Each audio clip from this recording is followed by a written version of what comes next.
How big is God? Hallelujah. Nakita ninyo unsa kadako ang Ginoo? He is so big, mga kaigsunan, to control the universe. Yet He is so small to live within my heart. Pagkaninduta. Let's all stand. This is success number 50. Success number 50. And the title of this message is David's Greatest Achievement Before He Died. David's greatest achievement before he died. Diba? Nindot kayo na siya mga kaigsunan kanang before sa kamatayon, kanang mga nahimo ba? Di ba mo na magpabilin nga mga memory? So, kita pod sa atong pagpaminaw ron sa mensahe, atong i-choose mga kaigsunan, what if we are about to die? What if, mga kaigsunan, nga ato na ang sunod nga turn? Alright? Unsa may gusto natong ibilin? Unsay gusto natong ibilin nga mga memories? So si David, nagbilin siya og nindot kaayo nga memory before sa iyang kamatayon. 1 Chronicles chapter 29, basahon na to ang verse number 1. 1 Chronicles chapter 29. Let's read all together, please. Go. Furthermore, David the king said unto all the congregation, Solomon my son, whom alone God hath chosen, is yet young and tender, and the work is great, for the palace is not for man, but for the Lord God. Heavenly Father, we thank you, Lord, for this morning. Thank you for giving us this opportunity to be challenged. And I know, O God, that there is nothing new under the sun. Tanan ng mga pangitabo before, and the reason why it is written in the Bible, because mga sundunono ni namo, Lord, mga panag-ingnan sa among pagpangalagad kanimo karon, nga naami makuhaan, Lord, nga mga ihimplo, so that we are not going to start from scratch. Thank you so much, O God, for the Holy Spirit nga maoy mapasabot na mo karon, and please allow us, O God, to have a submissive heart. Allow us, O Lord, to listen carefully sa message nga imong ihatag kanamo karon, and give us a willingness to learn, willing heart to accept anything that you're going to teach us this morning, O God. Please use me, empower me once again. This is for your glory, we pray in Jesus' name. Amen. You may take your seat, please. David's greatest achievement before he died. Now, we followed the life of David. He killed Goliath. What an achievement, mga kaigsunan.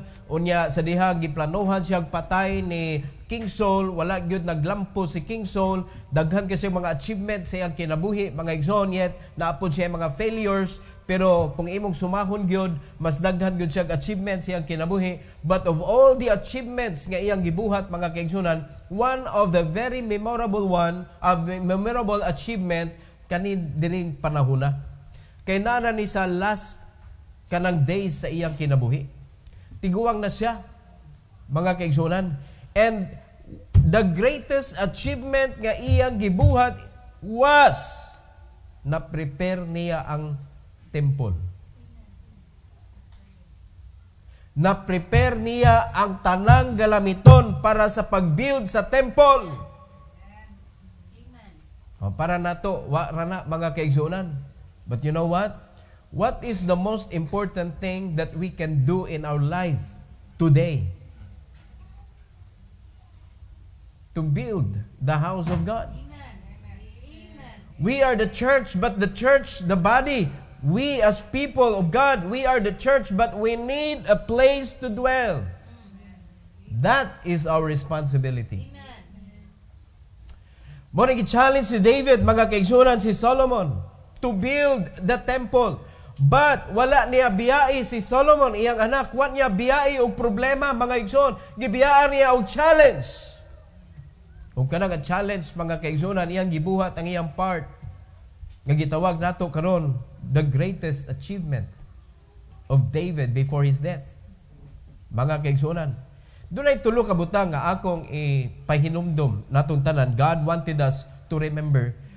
Kabahin ani nga pangitabo, mga igsoon. Number 1, iyang gibuhat ni, giunsa man ni David pagbuhat kani iyang greatest achievement. Number 1, with all his might. Amen. With all his might. Di gyud na pwede mahimong greatest achievement, mga kaigsunan, kung ato lang gitilaw-tilawan ang pagtrabaho. Ato lang nga gimantinilan, mga kaigsunan, o buhat. Ato lang nga kanabitaw may lagna, may lagwa. Wag gi greatest achievement ana. Mahimo siyang greatest achievement of your life if you are going to put all your effort with all your might. And that is why God said, if you want to serve me with all your heart and with all your might. Mando yun na sa Ginoo. It is God's requirement, mga igsoon, ug maunay gi-apply ni King David aning panahon na, mga igsoon. And in verse number 2, ato makita, mga igsoon, in verse number 2, the Bible says, "Now I have prepared with all my might for the house of my God." Amen. Giandam niya, ingon siya, mga kaigsunan, I have prepared with all my might para sa balay sa Dios. Unsa man na, tanawa, na ay quality.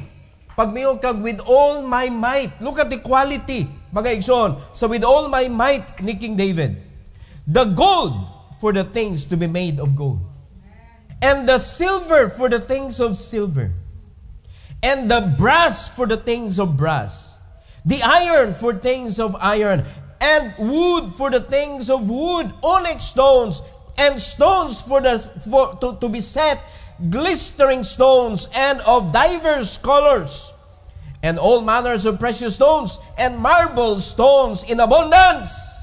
Amen. Unsa may pasabot aning verse number 2, walay fake. Karong panahon na, taabi ni mong bato, plastic di ay.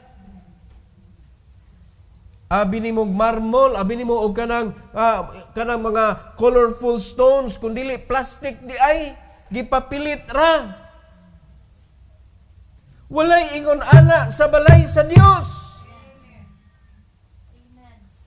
Usahay ma-tempted ta, mga kaigsunan, to put all those things nga dili tinuod. Ibutan na to, kahoy ang itsura, pero dili di ay to kahoy. Gold ang itsura, pero dili di ay gold. Silver ang itsura, pero dili di ay silver. Fake. Mumurag mo pariha sa unod sa church, mga fake. If we are not fake Christian, if we are not fake servant of God, if you want real success and not fake success, let's serve God and put all the real things, mga kaigsunan. Pagkanindutag mauna ang puloy-anan sa Dios. Ang pinaka-hard ani to achieve is kanang tinuod yun nga gold mo atong ibutang diya ka ng mga color gold. Pero bisag dili na lang ka na, kay lungkabon ang simbahan. Bisa ka na lang, kung wood, tinuod yun na wood. Amen? Mo man gisulti diri, walay fake ba? Gold gamiton para paghimo, mga kaigsunan, anang mga kabtangan nga ibutang diha, nga gold ang iyahang dapat pag-present. Silver for the things of silver, brass for the things of brass, iron for the things of iron, wood for the things of wood. Unya, naadiha mga colorful stones, mga tinuod. No? Naman tayo makita, mga kaigsunan nga, murag marmol, pero naagi tinuod nga marmol. Di ba? Nagani ka ng murag leather tan-aon, pero inighikap nimo plastic di ay. Dili ingon ana, pag ibutang nato sa simbahan, everything nga best, mga kaigsunan, maunay atong ibutang sa puloy-anan sa Dios. And that is what also God preparing for all His servant. Real thing. Real success. Para sa matag usa. Muna ato sa ipakita sa Ginoo, Lord, thank you for this real success in my life. Then I will put real things to represent you in this world. Muna atong obligasyon. Amen? Muna, ang mga Kristohanon, kung mag-focus na mga kaigsunan, anang false success. Kung man ang false success, naapil na ka sa dahig ba, sa kadaugan, pero dili imo. Mahug na punta anig job. Diba? Successful ang company. Di pa kay ikaw mo'y kuan, ikaw mo'y kanang nakaingon nga nahimong successful ang company. But at the end, kang kinsa ang company.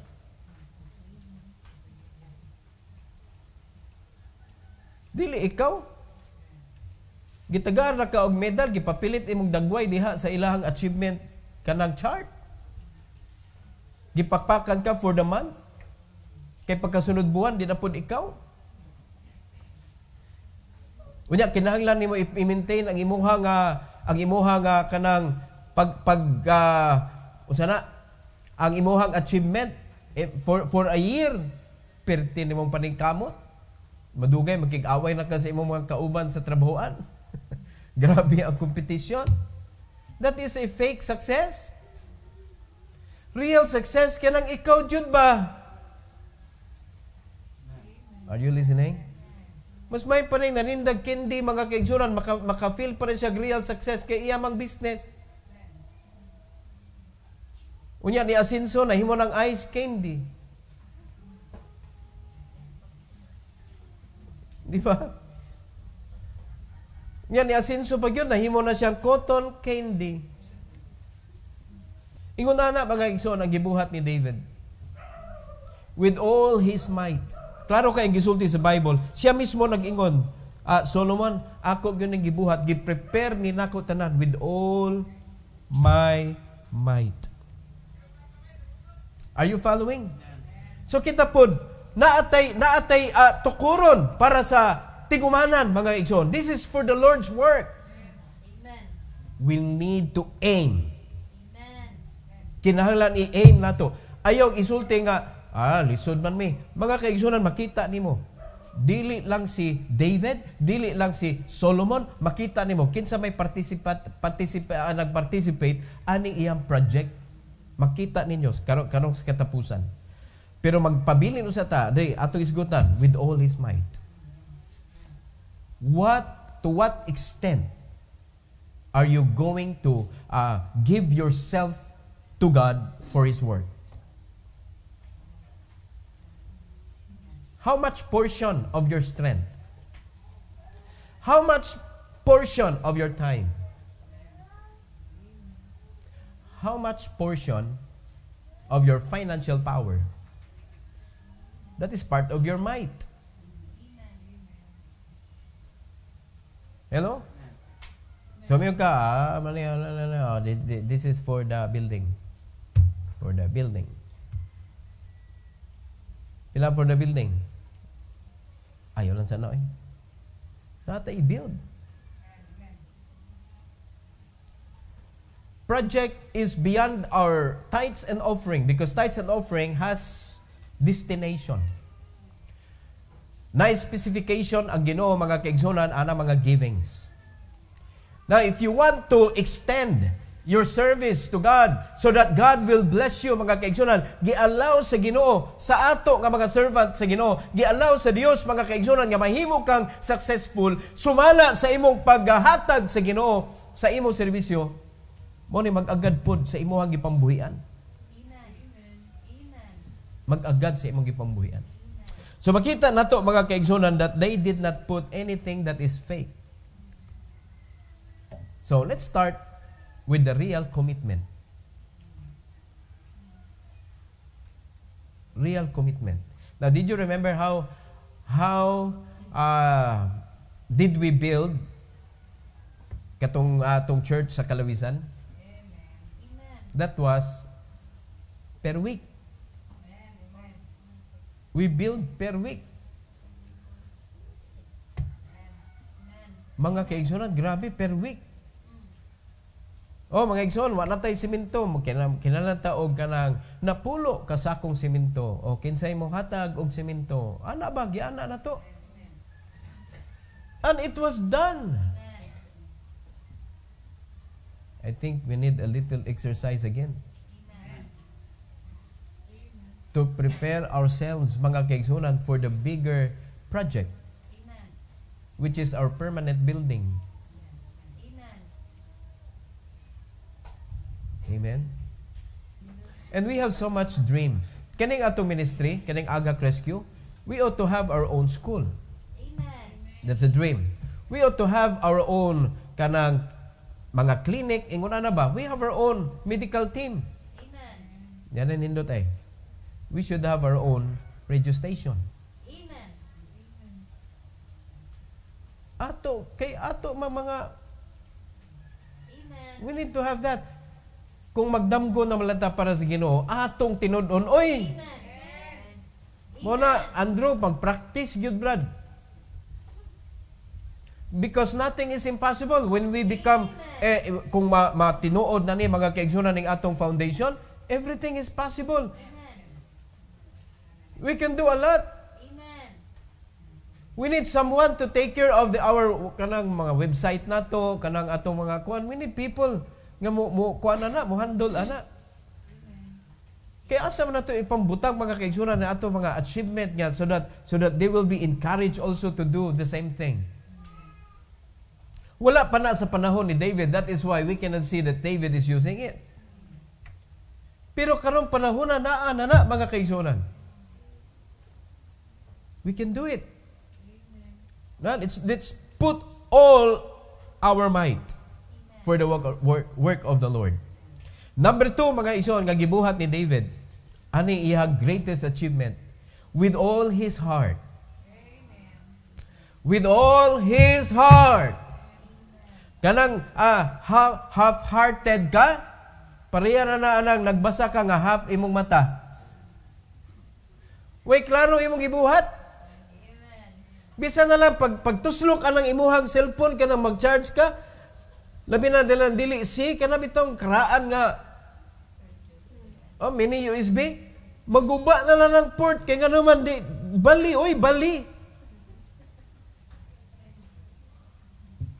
Hello?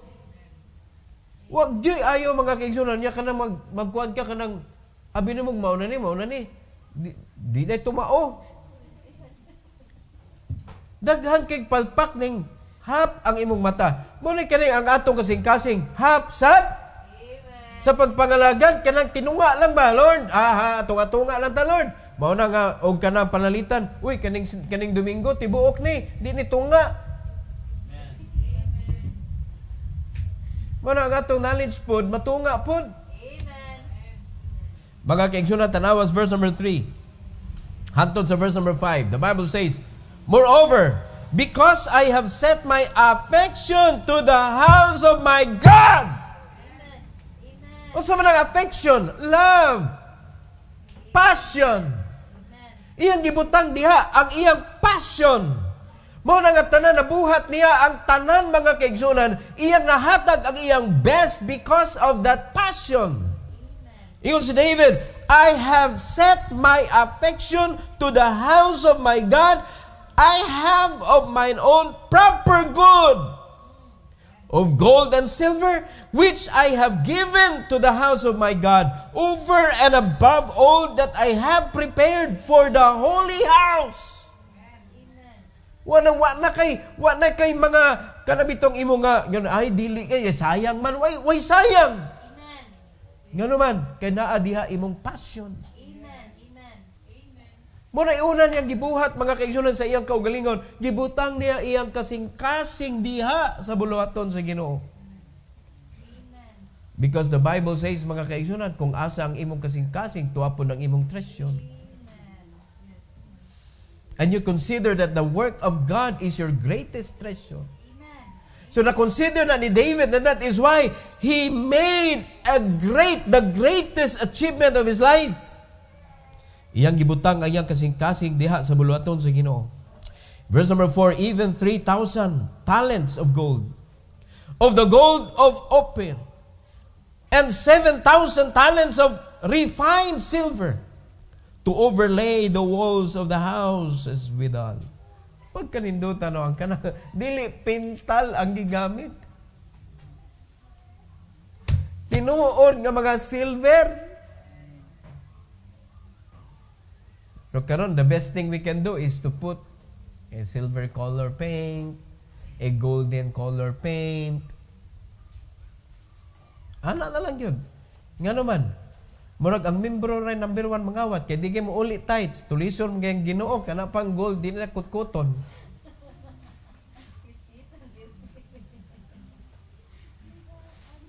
Don't you think? Na kung i-overlay ba, ang pinaka-importante nga belonging sa church is the pulpit man. The pulpit is the very important belonging of the church. Mura ni siya gitawag og mercy seat. Altar. Mao ni wala man tay mercy seat. Mao ni ang pinaka mga kaigsunan, pinaka-importante nga bahin sa church. Kay mao ni siya ang naa sa kanang altar, and here where God speaks. Amen. Sa pulpit. Mano say makaingon ang mga tao nga grabe no ang pastor pagbubarog sa pulpit ba. Lahi gyud ang manggawa siyang baba kaysa kanang wa siya sa pulpit. Because it is God talking. Mo na mag-careful ta sa pagpaminaw.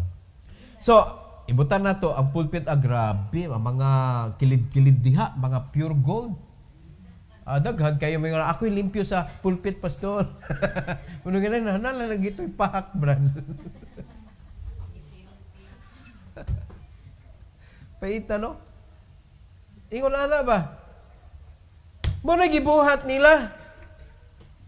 Na kung imagine na to nga church mga kaigsunan, kana mga lightings, kani dili lang kanang di pa ni church temple ni siya. Pero kung atong imagine ba kung panahon sa simbahan, kana mga suga, nay mga kanang kuan diha, gold ang mga rings.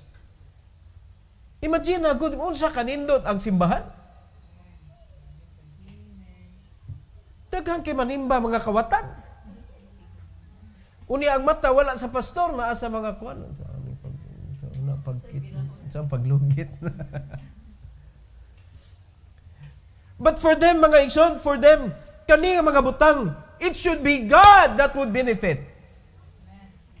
Kani mga special things. Muna ilang gi-offer sa Ginoo mga kaigsunan. Na? In verse number 5, the gold for the things of gold, the silver for the things of silver, and for all manner of work to be made by hands of artificers. So nagkinahanglan og mga tao nga mo-offer pud sa ilang kinabuhi to do the work. Now, the best thing that the church can do nowadays is to hire somebody to do the work. Now, we talk about success. Giunsa Manila ni David, mga kaigsuonan, because their might, all of their might, and all of their heart, they do for the work of God. Unsa may resulta? Mga igsoon. Dano resulta? Ikatulo. With all His people. With all His people.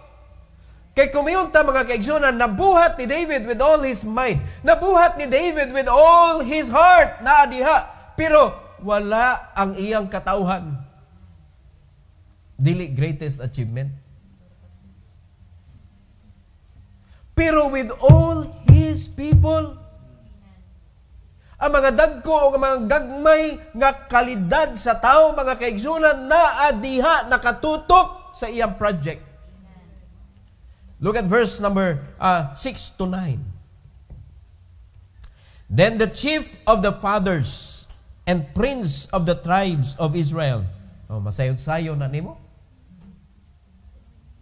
and the captains of thousands and of hundreds and the rulers of the king's work offered willingly. Hallelujah, mga kaigsuonan. Nagkahiusa sila tanan and gave for the service of the house of God of gold 5,000 talents and 10,000 drums, and of silver 10,000 talents, and of brass 18,000 talents, and 100,000 talents of iron. Woo! So dili lang kay si David mga igsoon, hasta ang iyang mga katawhan offered willingly. Verse 8, and they with whom precious stones were found gave them to the treasure of the house of the Lord by the hand of Jehiel the Gershonite. Naliman ka na, nakakita sila, uy, naa diri, nakita na mo, precious stones, dadon tani dito sa buluhaton sa Ginoo. Huwag nila gida sa ilang balay. Gida nila dito sa buluhaton sa Ginoo. Listen to this one. Then the people rejoiced, for that they offered willingly, because with perfect heart they offered willingly to the Lord. And David the king also rejoiced with great joy. Pagnaan ng unity, mga kaigsuunan, sa pagbuhat sa buluhaton sa Ginoo, willingly, heartily, and with all your might, there is rejoicing. There is rejoicing. Walay usa sa mga membro nga nagkaguol ang iyang kinabuhi, because God's blessing ibukbo mga kaigsuonan sa iyahang simbahan, ibukbo niya sa matag usa, unya himuon niyang panalangin ang iyang mga katawhan. And just try to imagine kung ang Ginoo naghimo nimong panalangin, meaning to say mga kaigsuonan, puno ka sa panalangin. Ni awas mga igsoon. And that is why the people rejoice. The people rejoice. Kaya mga katawhan sa simbahan karong panahon na mga kaigsunan nga hinoktok sige. Gamayng uyog sa kalibutan, musamot ang paghinoktok.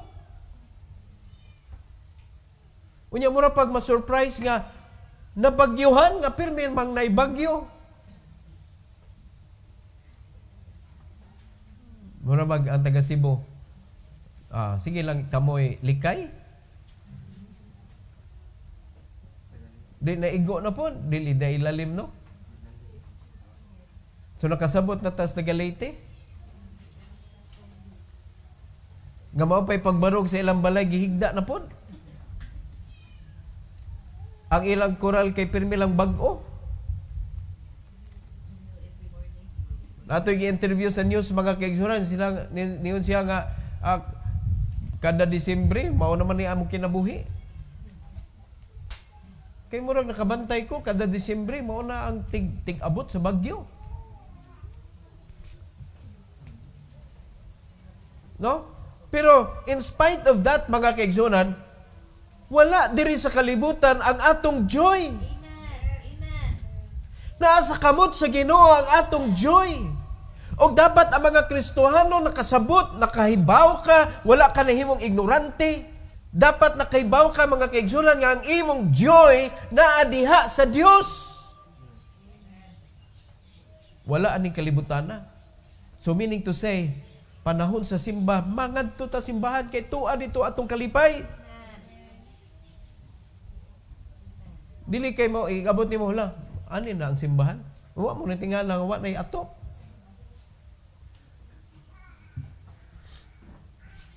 Amen? Nakasabot ka ba sa dagan sa church? Na-feel nimo ang need sa church? Amen. Ug naa ka nga mo participate mga kaigsuonan because your passion is there. Gibutang nimo imo kasing-kasing. Isip katawhan sa Ginoo. Now, do you want to put or to choose to do something great before we pass away? Hunong natagpas saway. Hunong natasigig pasaway. 1 Chronicles chapter 28. Atras gamay. 20 to 21. Tanawag unsay gisulti ni David before mga kaigsunan gi-challenge niya ang mga tao. Unsay gisulti niya sa iyang anak mismo. Yun si David, and David said to Solomon his son, "Be strong and of good courage, and do it." Wala pa kay bawo si Solomon unsay response sa mga tao. Pero giingnan mga kaigsunan si Solomon ni King David, "Do it! Fear not, nor be dismayed, for the Lord God, even my God, will be with thee. He will not fail thee, nor forsake thee, until thou hast finished all the work for the service of the house of the Lord." What a challenge! Anak, ikaw naman ang sunod nga hari, ayaw yung papildi. Ayaw yung kaluya. Kaya nga naman, ang akong Ginoo, maoy mo tabang nimo. Hantod mahuman ang buluhaton. Laliman ka na mga kaigsunan. So when we do the work, sa anything for the work of God, it is God actually working in us. And He will never stop. If you believe, He will never stop until it's done. Meaning, dili muhunong ang Ginoo supply mga kaigsunan. Di siya muhunong supply. Kaya nga naman, every time nga, mamalita og kanang angle bar, mamalita og kabilya, mamalita og unsa pa na diha, sin mga kaigsunan. What may sin imong heart? Suminay ka, pastor, ako pastor. Tinuod na commitment.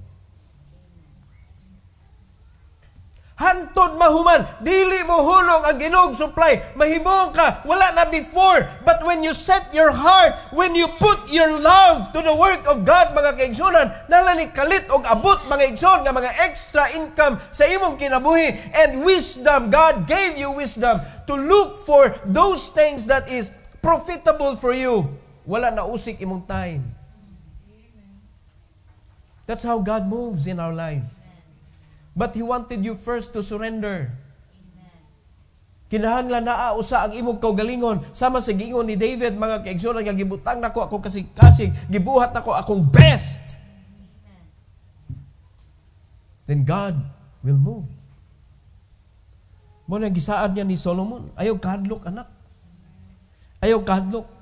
Tanawa, unya mingon na si Solomon niya, bata pa man ko. Di ba mo ito yung entrada ni Solomon pag istorya niya sa mga tao, akong anak, mo nagipili is Ginoo, niya bata pa ni. Tabangin ninyo. Verse 21. And behold, the courses of the priests and the Levites, even they shall be with thee for all the service of the house of God, and there shall be with thee for all manner of workmanship, every willing, skillful man, for any manner of service. Also the princes and all the people will be holy at thy commandment. Praise God. Nag-hire ba sila?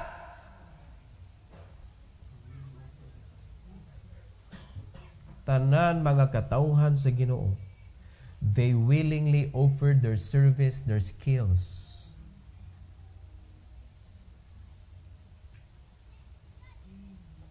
Amen.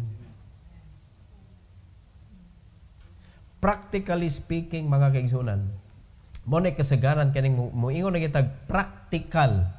Mo na mo patay sa pag-believe sa mga tao sa Ginoo, nga ang Ginoo mo bless nila when they serve the Lord. Amen. When the church begin to give salary to every person that will render their service for the Lord's work.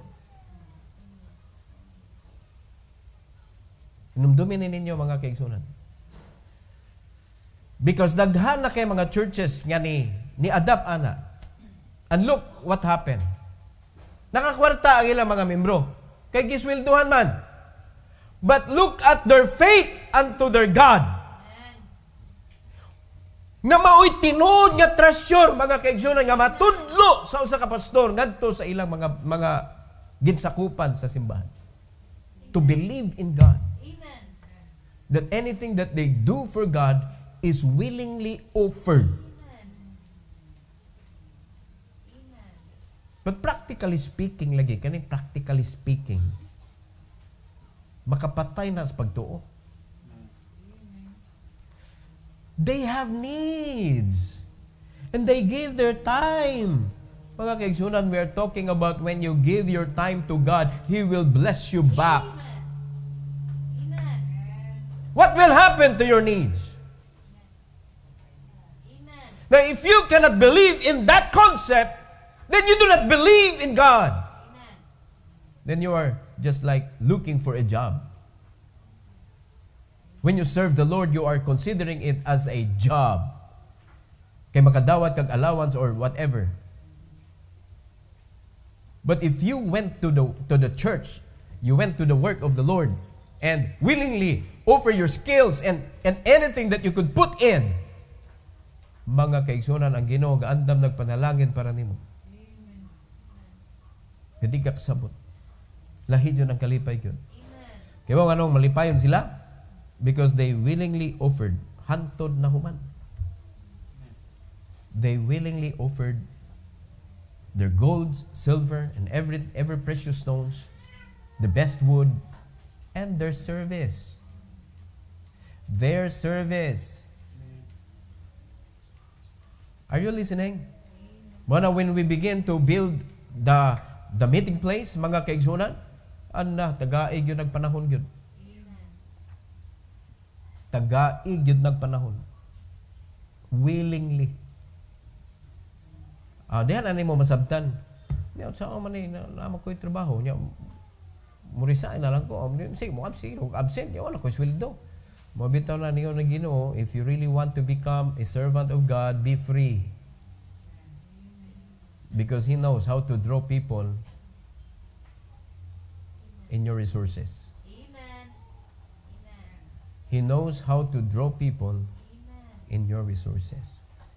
Leverage. Making hard things easy. Ug mao nay gigamit sa Ginoo sa Bible. Making hard things easy. Okay, dara. Brother Remart, your job is to go into all the world and preach the gospel to every creature. Pila ra edad naa si Remart? Possible. Iba na ito, 90. Kano siya nagsugod og preach? 1 year old? So dili 90 ka adlaw ang iyahang naa. 90 ka tuig. O ibutan na to, nag-start siya og preach at the age of 25. Pila na lang nabilin? Ha? 65. 65 years to win the world. Brad, to win the world. Asa ka magsugod? Sa Pilipinas pa lang, sangit na ka.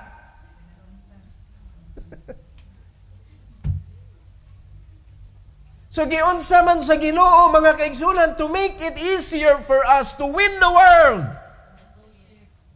Discipleship. Amen. Leveraging. Making hard things easy. Amen. By going to one person and train that one person to do the same thing that you can do. The way you receive the training, you train that person also, that will be able to train another person also. You are multiplying yourself. And by doing so, whatever they do, you have part of their profit. Mao na gitawag na sa business karon, networking. Don't you know that when you make disciples, and your disciples is making disciple, every time their disciple making disciple, you have a part blessing of all of their fruits that will be charged to your account. Mo na gisulti sa Bible? Muna si Apostle Paul, kugihan kay siya mag-soul winning, kugihan kay siya mag-discipleship, kay baw siya nga sa tanang lugar nga iyang giadto, naa siya mga disciple. When they make disciple, naa siya percentage sa blessing. Asa nangopyang networking? Kalisod na nakabuoton tibok kalibutan, mga kaigsunan, tanang taos tibok kalibutan, pawalihan si Ginoo. Can you do that alone?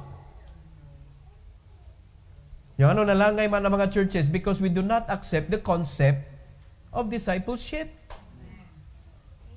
Amen? O karon, giingnan ka si Ginoo, you are bound to become successful. Yung ano slow magkaayo ang pag-abot sa success sa atong kinabuhi. Because we do not accept the concept of the fast track. Amen. We want to take the slow boat.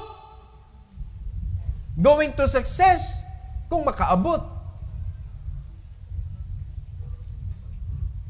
Kung makaabot. Nalimagag kanusa ka maabot yung gagsakay na kagbangka mga kaigsunan padung sa Amerika. Bugsay-bugsay. Makaabot ka kaha.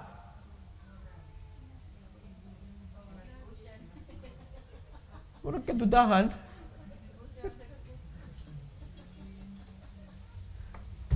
Ambot na lang yun. Pero gisakay na mong aeroplano, pila ra ka oras? So the right vehicle to our success in serving God, mga kaigsunan, is written in this Bible. That if we are just going to believe in God and put our best, put our heart and all of us together, just like what David did, it will happen. Amen. It will happen. Amen? So nakita ninyo? So ikaw, nagsigi ka og kanang panday diri, ang Ginoo pod magsigig hatag halin nila. Amen. Amen. Lupig imuhang trabaho. Diara, the problem is in the mind connecting to your heart. You cannot understand that until you put your life into the hand of the Lord. Amen. Amen. Amen. Sultihan ta mo, daghan kay worker ang church. Amen. The only problem is, wala diha imong passion.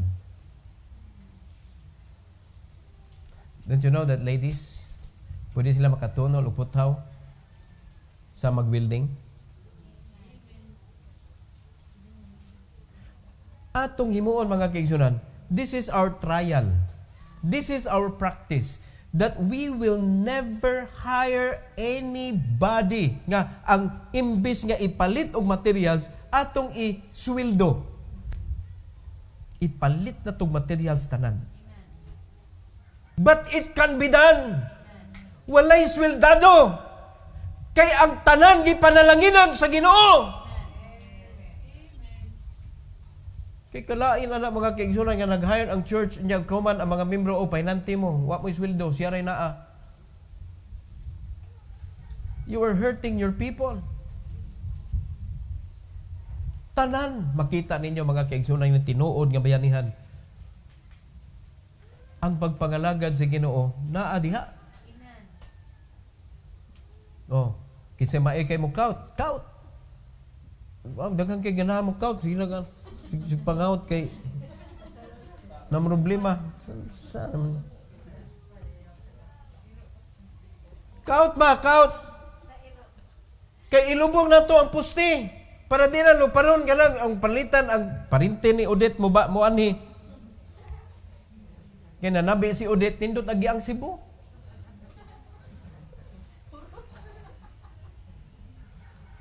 Kung takay ba ako, kung manabi ito si Odette ba? No. Di na siya luparon. Pagkakaigsunan, bakos-bakos naman yun eh. Klaruhon ba? No. Maatpan na to, klarong atop, mga kaigsunan. Unya, klaruhon na tong stage, ligon ang stage. Unya, di na tayo mag-projector, TV na to ibutang. Let's do our best. Amen. Put all your heart. And all the people of God should have a mind to work. Kung ang broken wall na human siya 52 days, I don't think dugening human. Do you agree with me? So every week, natay buhaton, every week, mga kaigsunan, it's about time to show to God our willingness. So the challenge of David, mga kaigsunan, I will close, balik ta sa verse number 5 sa chapter 29. Last part. This is the invitation. And who then is willing to consecrate his service this day unto the Lord? Kinsa sa katawhan sa Ginoo, mga kaigsunan, ang munghatag sa iyang kaugalingon willingly to serve God in building our meeting place. Every head bow, every eye closed. Tubagana ninyo diri sa altar. Ingnan Ginoo, Lord, ako muhatag ko sa akong best. Akong ibutang akong kasing-kasing diha. And I will be part of the resources in serving you sa service o sa finances. Lord, count me in. Count me in. Why don't you do that? Why don't you do that? You come and tell God about it. You come. Ingnan Ginoo, Lord, ako. I will do it. Our gracious Heavenly Father, thank you so much, O God, for the blessing that you have given us this morning. Dear Lord, daghan na kaayo mga panghitabo sa among kinabuhi. Kaya nagtuo mi nga kami makasulbad sa among mga suliran. Pero dakong kasaypanan, dear Lord, tungod kay ikaw naman ang bugtong makasulbad niini.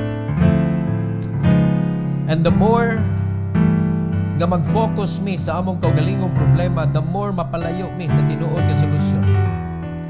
So please help your people, O God, to focus on the work that you have given us, that we should give our full attention so that you are going to solve our individual problem according to your power and will. Thank you so much, O God, for this encouragement. I pray that your people are encouraged to do the work of God for your glory and honor. Everything is yours. And so David gave thanks to you, O God, joyfully, tungod kay ang tanan imo man. And we are so excited to hear that message next Sunday. Thank you so much, O Lord, for your glory. We pray and give you all the glory and honor. In Jesus' name, amen. Amen. Praise the Lord. Amen. Woo. Hallelujah, mga kaigsunan.